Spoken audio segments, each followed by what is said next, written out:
Amém. Amém. Glória a Deus. Um privilégio estarmos reunidos mais uma vez neste domingo para estarmos juntos falando daquilo que o Senhor tem feito e, como sempre, é daquilo que nós temos experimentado, vivido, sofrido até, que nós estamos aqui para, juntos uns aos outros, nos edificarmos, nos fortalecermos naquilo que o Senhor tem para nós. Amém? Privilégio de estarmos aqui reunidos. Eu quero te convidar, nós vamos ler hoje uma parcela de cada um dos evangelhos, começando pelo evangelho de Lucas, capítulo... Perdão, não é Lucas o primeiro, mas é Marcos. Marcos, capítulo 15, se não me falha a memória, versículo 25, porque justamente agora não saiu aqui o texto, mas eu vou procurar aqui. Marcos 25, Marcos 15, versículo 25. Não existe Marcos 15, capítulo 15. Mas vamos ler juntos essas passagens do Evangelho e nós vamos perceber algo em comum para que nós possamos meditar hoje. O nosso tema de hoje é como ser crucificado. Acho que ninguém gostaria desse título, mas Jesus disse que nós vamos passar por o mesmo que ele passou, né? E ele foi crucificado. Então não é o 15, perdão, é o...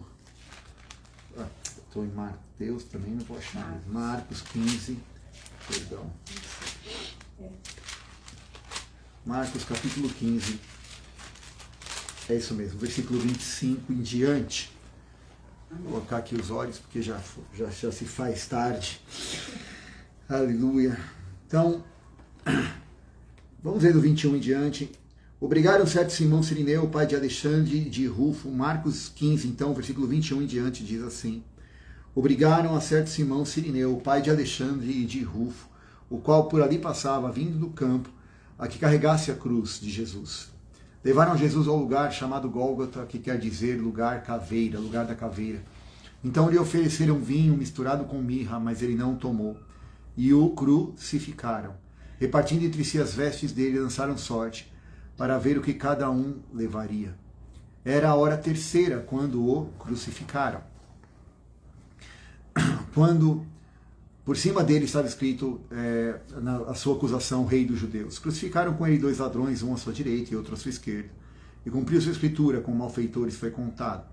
Aos que passavam, blasfemavam dele, meneando a cabeça e dizendo, não é tu que destróis o templo, e em 3 dias o edificas? Salva-te a ti mesmo, desce da cruz. Da mesma maneira, os principais sacerdotes, com os escribas zombando, diziam uns aos outros, salvou os outros, mas não pode salvar a si mesmo? Desce da cruz agora. Desce agora da cruz este Cristo, ó Rei Israel, para que vejamos e acreditemos. Os que com ele foram crucificados também o injuriavam. Versículo 33. Chegando a hora sexta, houve trevas sobre toda a terra até a hora 9. E na hora 9 exclamou Jesus com alta voz, Eloi, Eloi, lama sabachthani, que quer dizer, Deus meu, por que me desamparaste? Alguns dos que ali estavam ouvindo isso diziam, vede, está chamando por Elias. Um deles chegou a correr e embebederam uma esponja em vinagre, e pondo-a na ponta de um caniço, deu-lhe a beber, dizendo, deixai, vejamos se Elias vem tirá-lo. Dando um grande brado, Jesus expirou. E o véu do templo se rasgou em 2 partes, de alto a baixo. E quando o centurião que estava em frente ouviu seu brado e viu como expirara, disse, verdadeiramente, este homem era o Filho de Deus. Ainda vamos ver juntos João capítulo 19. O mesmo trecho, em João capítulo 19, do versículo 25 a 30. Quando chegaram ao lugar chamado Caveira, perto da cruz, essa parte, perto da cruz de Jesus estava sua mãe, a irmã dele, Maria, mulher de Clopas, e Maria Madalena. Também Jesus viu ali a sua mãe, e perto dela o discípulo a quem ele amava, e disse a sua mãe, aí está o seu filho, e ao discípulo, aí está a sua mãe. Daquela hora em diante, o discípulo a levou para casa. Mais tarde, sabendo então que tudo estava concluído para que a escritura se cumprisse, Jesus disse, tenho sede. Estava ali uma vasilha cheia de vinagre. Então embebedaram uma esponja nela, colocaram a esponja na ponta de um caniço de isopo, e a ergueram até os lábios de Jesus. Tendo provado, Jesus disse, está consumado. Com isso curvou a cabeça e entregou o seu espírito. Isso em João 19, 25 a 30. Vamos ler ainda Lucas, você que tem aí a sua palavra, Lucas capítulo 23, do versículo 33 em diante. Nós estamos vendo as narrativas de como foi a crucificação de Jesus mediante a percepção dos seus discípulos. Amém? Nós estamos aqui vendo que os textos se complementam, os textos são complementares, eles não se chocam, mas trazem cada um uma parte de uma percepção. Então Lucas capítulo 23, do 33 em diante, diz assim: quando chegaram ao lugar chamado Caveira, ali o crucificaram com os criminosos, um à sua direita e o outro à sua esquerda. E Jesus disse: Pai, perdoa-lhes, porque eles não sabem o que estão fazendo. Então eles dividiram as roupas dele, tirando sortes, e o povo ficou observando. E as autoridades o ridicularizavam. Salvou os outros. Diziam: salve-se a si mesmo. Se você é o Cristo de Deus, o escolhido. Os soldados, aproximando-se também, zombavam dele. E oferecendo-lhe vinagre, diziam: se você é o rei dos judeus, salve-se a si mesmo. Havia uma inscrição acima dele que dizia: este é o rei dos judeus. Um dos criminosos que ali estavam dependurados lançava insultos sobre Jesus, dizendo: você não é o Cristo? Salve-se a si mesmo e também a nós. Mas o outro criminoso o repreendeu, dizendo: você não teme a Deus, nem estando sob a mesma sentença? Nós estamos sendo punidos com justiça, porque estamos recebendo o que os nossos atos merecem. Mas este homem não cometeu nenhum mal. Então ele disse: Jesus, lembra-te de mim quando você entrar no teu reino. Então Jesus lhe respondeu: eu lhe garanto, hoje, não é amanhã, é hoje, você estará comigo no paraíso. E já era quase meio-dia e as trevas cobriam toda a terra até as 3 horas da tarde. E aí então o sol deixou de brilhar e o véu do santuário se rasgou no meio. Jesus bradou em alta voz: Pai, nas tuas mãos entrego o meu espírito. E tendo dito isso, expirou. E o último texto em Mateus, a última narrativa de Mateus, falando ainda da crucificação, capítulo 27. Mateus 27, do versículo também 33 em diante. O texto diz assim: chegaram a um lugar chamado Gólgota, que quer dizer lugar da caveira, lhe deram para beber vinho misturado com fel, mas depois de prová-lo recusou-se a beber. Depois de o crucificarem, dividiram as suas roupas, tirando sortes, e sentando-se vigiavam ele ali. Por cima da sua cabeça colocaram por escrito a acusação feita contra ele: este é o Jesus, o rei dos judeus. 2 ladrões crucificados com ele, um à sua direita e outro à sua esquerda. E os que lhe passavam lançavam-lhe insultos, balançando a cabeça e dizendo: você que destrói o templo, eu reedifico em 3 dias, salve-se, desça da cruz, se você é filho de Deus. Da mesma forma, os chefes dos sacerdotes, os mestres da lei e os líderes religiosos zombavam dele, dizendo: salvou os outros, mas não é capaz de salvar a si mesmo. E é o rei de Israel. Desça agora da cruz e creremos nele. Ele confiou em Deus, que Deus o salve agora, se dele tem compaixão, pois disse: sou o filho de Deus. Igualmente os insultavam os ladrões que foram crucificados. E houve trevas sobre a terra no meio do dia até as 3 horas da tarde. Por volta das 3 horas da tarde, Jesus bradou em alta voz: Eloi, Eloi, lama sabachthani, que significa: meu Deus, por que me abandonaste? Quando alguns dos que ali estavam ouviram, disseram: ele está chamando Elias. Imediatamente um deles correu e buscou uma esponja, embebedou-a em vinagre, colocou na ponta de uma vara e deu para Jesus beber. Mas os outros disseram: deixe-no, vejamos se Elias vem salvá-lo. Depois, bradando novamente em alta voz, Jesus entregou o Espírito.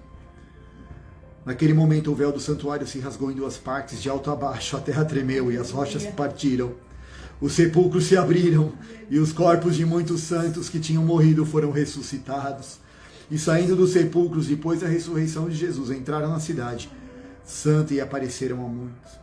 Quando o centurião E os que vigiavam Jesus viram o terremoto e tudo o que tinha acontecido, ficaram aterrorizados e exclamaram: verdadeiramente, este era o Filho de Deus. Muitas mulheres que estavam ali observando de longe, elas haviam seguido Jesus desde a Galileia para servir. Entre elas estavam Maria Madalena, Maria, mãe de Tiago e de José, e a mãe dos filhos de Zebedeu. Amém. Pai, essa é a tua palavra. Nessa tarde, Senhor, nós nos debruçamos, nos achegamos a Ti com fome, com sede e mais ainda com ânsia e a expectativa de a Tua presença em nós ser transbordante. E é a Tua palavra que nos limpa, nos purifica, nos santifica, nos traz clareza, nos traz, Senhor, percepção. E assim mesmo, Senhor, não apenas uma ideia vaga, mas uma experiência e um conhecimento que produz sabedoria, para que assim sendo as pessoas também conheçam a Ti através de nós. Por isso, Senhor, tudo que não vem da Tua parte, tudo que milita contra esta palavra, caia por terra em nome de Jesus. E só o Teu Espírito Santo tem a liberdade para fluir neste lugar em nome de Jesus. Obrigado, Pai. Amém. Sabe, queridos, os textos aqui vocês podem perceber talvez um ou outro detalhe que não é assim repetido, mas a grande e a 90% é uma repetição. E se nós formos ver, o único evangelho que conta o tempo de fato que Jesus permaneceu assim mais de forma mais abrangente foi Marcos, quando ele diz que ele começou a ser crucificado na hora terceira. Na hora sexta foi chegado trevas até a hora nona. E olhando essa narrativa, Jesus foi colocado mais ou menos, então a hora terceira seria 9 horas da manhã. E a hora sexta seria meio-dia. E a hora nona, que foi a hora que ele morreu, foram as 3 horas da tarde. Então nós chegamos à conclusão de que Jesus ficou pendurado naquela cruz durante 6 longas horas. Amém? A palavra nos ensina, e tem vários sinais na Bíblia, e hoje, de uma forma muito breve, o nosso estudo vai ser mais sucinto, mas nós sabemos que o número 5 aponta para a graça, o número 3 fala da Trindade, o número 7 aponta para Deus, e o número 6 aponta para o homem, para a nossa natureza. Jesus ficou 6 horas, né? 1 hora para cada ciclo da nossa natureza carnal, para que no sétimo, então a partir da 7ª hora, ele ressurreto, nós pudéssemos também ser com ele e matar assim toda a nossa carnalidade. Mas eu fico imaginando, Jesus era um homem eloquente. Durante todo o seu ministério, nós podemos ler aqui os evangelhos, tudo que ele fez, tudo que ele falou, e o João, o apóstolo, disse que se fosse descrever tudo que ele fez, não caberiam nos livros de toda a humanidade. As obras e tudo que ele viveu aqui na terra. E o fato é que ele tinha um propósito, e ele sabia desde que nasceu qual era esse propósito. E o propósito era morrer por mim e por você. Mas se voltarmos um pouquinho atrás, antes de ele ser entregue a Pilatos, ele no Getsemane, ele ali tem uma luta interna. Ele ali tem uma guerra com uma pressão terrível, espiritual e também natural, onde ele tinha que tomar uma decisão, onde ele podia escolher se ele ia ser mandado ou não por Deus, se ele iria obedecer ou não ao papai. Ele poderia, e a Bíblia nos mostra que quando ele faz aquela oração, se o Senhor quiser, afasta de mim, mas não seja o que eu quero, e sim o que tu queres. Isso mostra que o que ele queria não era tomar aquele cálice. Isso mostra que lá no fundo a alma dele não estava nem um pouco a fim de sofrer, ainda mais de forma injusta, de uma forma totalmente incoerente, de uma forma totalmente desprovida de bom senso, de uma maneira racional pensando, porque não havia nele pecado algum. Mas ele submeteu esta vontade, ele submeteu a sua alma, como toda a sua vida ele fizera. E agora, ao ponto de fazer a última prova e último teste, de chegar e cumprir a sua missão. E vemos que quando ele sai do Getsemane e passa por todo aquele processo, nós podemos estudar isso depois, mas ver quanto tempo levou de chegar até Pilatos, dos momentos que ele foi ali açoitado, que ele sofreu, foi coroado com espinhos, foi machucado. Eu não sei quanto tempo isso deve ter levado, mas horas, não sei se um dia para o outro, mas algum tempo houve. Fato é que quando ele vai para o Gólgota, já de tanto sangrar, já sem forças, vemos aqui na narrativa de um dos evangelhos que Cirineu foi pego para ajudá-lo. E quando Jesus então é cravado naquela cruz, ele está ali para cumprir o propósito. E nesse momento de cumprir o propósito, você já não percebe tanta eloquência.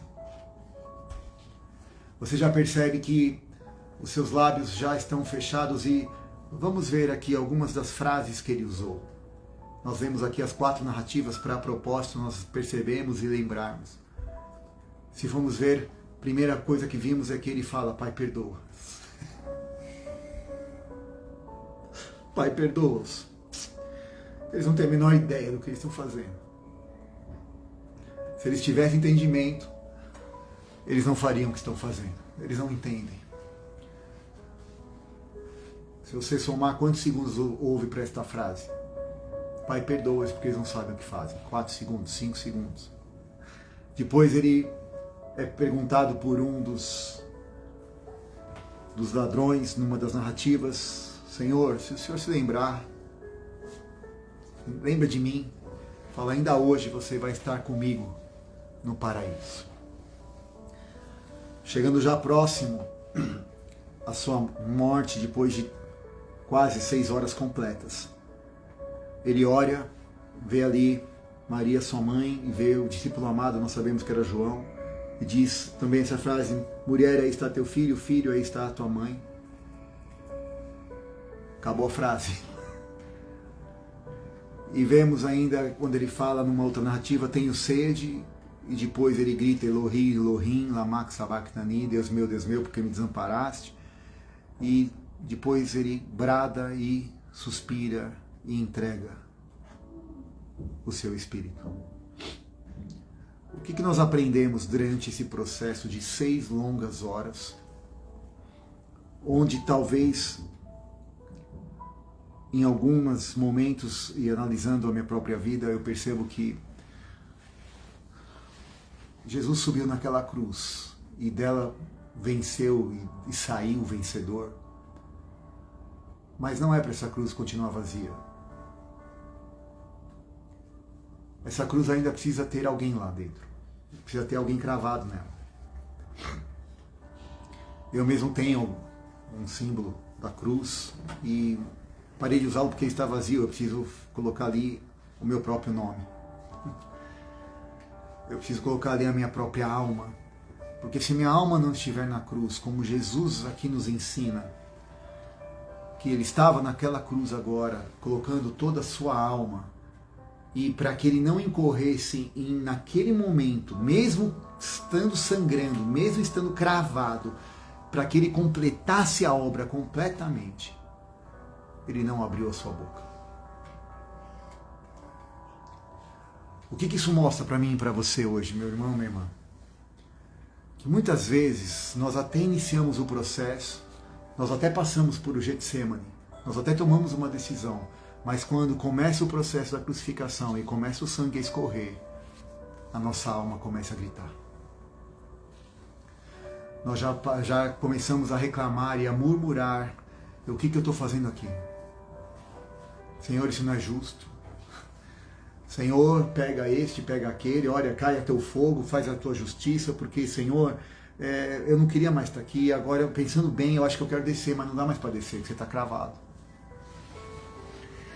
E Jesus, a única coisa que ele fala, os poucos momentos que ele abre a sua boca, ele tem também um foco. Qual foco? Primeiro, ele não descuida dos relacionamentos, mas ele os abençoa. Ele não deixa o relacionamento desprotegido. Mulher, tá aí teu filho. Você não está sozinha, eu estou morrendo. Eu sou o filho mais velho, deveria cuidar da família, caso o pai, na falta do pai. Não sei se José ainda era vivo, mas você não está desamparada. Não depende da minha presença física, mas do Pai do Espírito já está provendo para você a sua solução. Jesus morrendo proveu relacionamento. Jesus morrendo proveu uma certa riqueza para os soldados que estavam dividindo a sua roupa. Porque era tão bonita e tão significativa que eles queriam ter um pedacinho. E dividiram em 4 partes. Se você for ler o texto de João, rasgaram as suas vestes em 4, mas a túnica não rasgaram. Nós já falamos sobre isso em outra ocasião. Os atos de Jesus estão na palavra em 4 partes. Mateus, Marcos, Lucas e João. Então, estava ali ensinando que as pessoas vão querer carregar as nossas atitudes, vão querer ser imitando a nós. Jesus ainda nos ensina que dentro dessa circunstância, de talvez 1 minuto, 1 minuto e meio que ele abriu a sua boca, durante 6 horas longas, ele disse: Pai, perdoa. Pai, perdoa. Pai, perdoa. Ele não ficou injuriado com um ladrão ou um dos bandidos que estava ali, porque ele não era bandido, mas foi colocado naquela situação. E ele disse: está perdoado. Eu derramo da minha graça para você. Eu derramo do propósito que eu vim cumprir, está sobre você. Estou morrendo, mas eu ainda tenho vida para dar. Uau!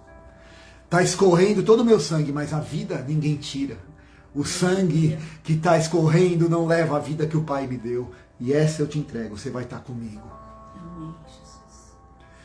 Jesus, naqueles 6 longas horas, o único momento que ele se separa da eternidade do Pai. O único instante na eternidade onde há uma cisão da Trindade, onde Pai, Filho e Espírito Santo já não estão unidos 100%, porque o Pai não pode ter relacionamento com o pecado que cai sobre Cristo.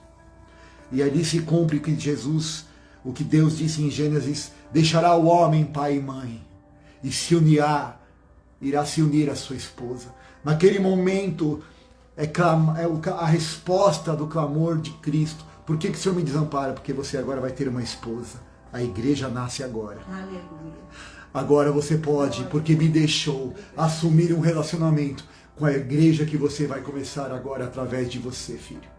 Através da tua semente, uma nação, um povo agora nasce. Através da sua morte, do seu lado ferido, a sua costela foi arrancada. Uma nova mulher, a igreja, o corpo de Cristo, se faz presente. Por isso o homem deixa o seu pai. Jesus, o homem, foi abandonado, entre aspas, por conta do pecado que estava sobre ele. E agora o clamor de Cristo por uma esposa idônea é atendido. É o único momento da eternidade que pai e filho se separam para que eu e você pudéssemos poder estar junto a ele. E o Senhor, ouvindo isso, ele vê toda aquela circunstância, ele clama e entrega o Espírito e fala: está feito, cumpri o meu chamado, cumpri o meu propósito. Sabe, irmãos, eu gostaria de levarmos a nós pensarmos que nós temos passado por tantas situações. Eu não sei você, mas tantas circunstâncias, e muitos anos eu orei: Deus, eu quero ser maduro, eu quero crescer, eu quero amadurecer, não só de idade cronológica, mas no teu reino, eu quero ter percepções da tua palavra, eu quero ter uma maturidade cristã, eu quero ser filho maduro para poder também herdar. É óbvio, né? O Senhor fala que nós, ao contemplarmos a recompensa, trabalhamos, né? Ninguém, o atleta, Paulo ensina, que se esmera, se prepara para ganhar a corrida. Ele não vai só para competir, mas ele vai para ganhar. E nós todos vamos ganhar essa corrida, aleluia, porque não existe competição entre nós, existe com a nossa própria alma, existe com a nossa própria carne. Nós precisamos sufocar aquilo que nos afasta de Deus para corrermos para Ele. E assim sendo, Deus nos põe como família, como equipe, como um conjunto de pessoas que vão na mesma direção, um só corpo, uma só fé, um só Senhor, um só amor, para que juntos possamos vencer. Mas às vezes eu percebo que nós começamos bem, nós vamos até a página 2, mas quando começa a cravar o cravo, ao invés de nós calarmos a nossa alma, nós permitimos que ela comece a se manifestar. E aí nós comprometemos todo o processo. Eu não sei você, mas eu me dei conta de que muitas vezes As marcas que eu tenho deveriam ser definitivas, mas elas acabam se repetindo, porque eu não me deixei crucificar da maneira correta. Porque eu não me deixei morrer como deveria. E por vezes eu tentei eu mesmo empurrar as pedras dos sepulcros para dizer, eu estou vivo, vocês vão ver só com quem vocês acham que é isso, isso não é assim. E eu, ao invés de me descansar e deixar que o Espírito Santo, no terceiro dia, depois da obra feita, ele pudesse então fazer a parte dele e ele mandar os seus anjos, não na minha força, não no vento da minha boca, mas do vento do teu Espírito, não pela minha força e não por violência, mas pelo Espírito do Senhor. Aí então as coisas acontecessem. Então, muitas vezes nós estamos tendo que ser recrucificados em áreas da nossa alma. E eu digo por mim, porque não aprendemos ainda a entregar. Não aprendemos ainda a proteger os relacionamentos. Não aprendemos ainda a liberar perdão. Não aprendemos ainda, ou eu não aprendi ainda, a mesmo morrendo, liberar graça. Você vai chegar ao caminho, você vai receber a unção e a graça de Deus, você vai conhecer e vai estar no paraíso com o Senhor. Nós estamos só focados na nossa dor, só focados naquilo que estamos sangrando, o quanto está doendo, o quanto alta está a cruz e quanto pesado foi todo o processo. Mas ao invés de perceber que o Senhor está permitindo tudo isso, para que nasça uma nação de nós, para que nasça através de nós um povo que vai glorificar ao nome do Rei dos Reis, ao povo que vai reconhecer que só Jesus Cristo é o Senhor. Não é pregado um evangelho de cruz. Nós não temos ouvido muito sobre o que é você assumir a sua própria cruz, de você falar não para as suas vontades, ainda que você tenha razão. Deus não quer saber quem tem razão. Deus quer saber quem vai obedecê-lo. E em obedecendo, vai receber dele todo o apoio, toda a graça e toda a vitória. Porque a vitória não é você sair no braço com alguém e ganhar, mas é você poder se controlar e permitir que o Espírito Santo tome você e não deixe você ser dominado e manipulado pelas suas próprias emoções e pelo diabo. Isso é vitória. E isso dói, irmãos. Vocês não sabem o quanto, mas dói. E a carne depois fica revivendo isso, fica te afrontando, e as palavras de afronta vêm, e pessoas vão ficar zombando de você. Você não disse que é filha? Você não falou que era filho? Cadê? Faz alguma coisa, você não disse. Olha aí o que está te acontecendo. Olha só, nu, desprezado, cuspido. Quem você disse que era? Quem você falou que cria? Chama por Elias, chama por qualquer um dos profetas aí, vamos ver o que acontece. E Jesus não retrucou uma só palavra, 6 longas horas. Talvez não deu 2 minutos o que ele disse. Isso mostra que a alma dele foi cravada antes de ele lá estar. Como está a nossa? Como está a nossa mente, nossas emoções e a nossa vontade? Estamos prontos para manifestar no corpo natural aquilo que já está decidido e feito e resoluto no nosso espírito e no nosso coração. Senhor, não me importa. Eis-me aqui. Envia-me a mim. Quem irá por nós, diz o Senhor no Velho Testamento? Quem propagará? Para quem intercederá? Quem irá se mover? Senhor, eis-me aqui. Não vou ganhar nada. Já não é mais um evangelho de barganha. Eu faço isso para conseguir aquilo. Eu dou o dízimo para ter em abundância. Eu faço aquilo para as pessoas me verem. Todo mundo, ó, que quanto ele é santo. Ó, quanto ele é bonitinho. Não. Já não tem mais a ver com isso. Tem a ver com entender uma missão, um chamado, um propósito. Eis aqui, Senhor, eu entrego a minha alma. Porque quem a dar, irá ganhá-la. Quem perdê-la, a receberá de volta.